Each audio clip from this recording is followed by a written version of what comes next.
react or respond. Those are two words that have really completely different meanings. I was sitting here this morning just praying, looking at scripture, and wanted to share a scripture about King David before he was king. This is a young man that has had challenges in his life. His dad, he's one of a number of brothers, and he's been out in the field, he's taken care of sheep, he's been faithful.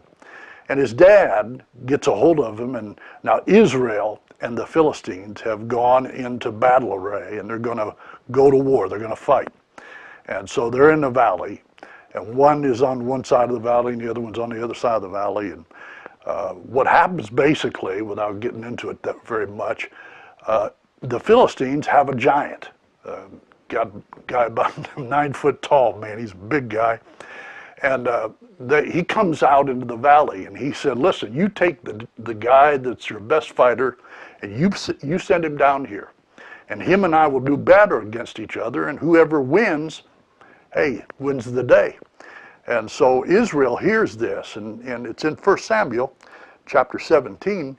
Basically, I mean, it's a great story, and I'll preach on it someday, but it says, when Saul, who is the king of Israel at the time, heard these words. Now, what he's heard is the Philistine has stood up, and he said, basically, you take the guy from your ranks, and I'll take me, and we'll go in, we'll battle. Well, Saul hears these words of the Philistine, and he was dismayed. All the army of Israel gets shocked. Number one, at the size of this guy, and number two, that he just going to make a statement. You know, you come down here, the best of your guys come down here and fight with us, or fight with me, and I'll fight with him, and whoever, you know, wins the day.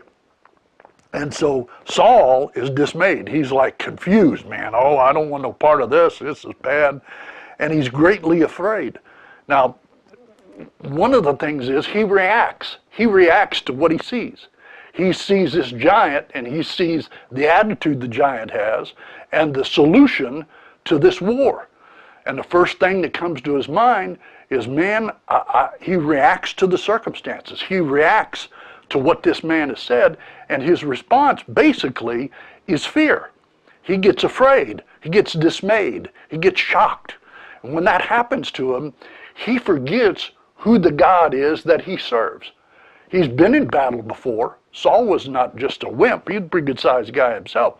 But he had never seen anybody like this. And so he's dismayed. He's really shattered. And young David hears this, and he makes the statement, great statement, when he hears Saul. He said, who is this uncircumcised Philistine dog that taunts the army of the living God? Now, he has a completely different reaction, if you will, to what this giant says. Matter of fact, it's not really a reaction, it is a response. Because he sees the giant through the eyes of the bear and the lion. He has defeated both, killed the bear, killed the lion with his bare hands. So even though he's a young man, a young lad, not really a seasoned warrior, never really brought up as a warrior, but he sees this giant as an occasion for God to reveal himself.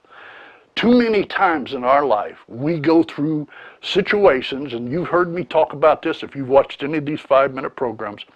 You've heard me talk about the challenge of change. Well, the challenge of change is learning how to respond to an enemy, or respond to a situation through the eyes of God. In other words, seeing the giant through the eyes of God, seeing the giant through your experiences, seeing the giant not from being a reaction, but being a response, responding to adversity through the eyes of God. When you see yourself as God sees you, you'll stop reacting to your situation, and you'll start responding to it in God. Now, I'm telling you that because I've walked that. You walk it, I'll continue to walk it. We'll have fun together. And don't forget, man, enjoy the journey, inherit the dream, and what? Fulfill your destiny in God. God bless you. You have a great day. We'll see you soon.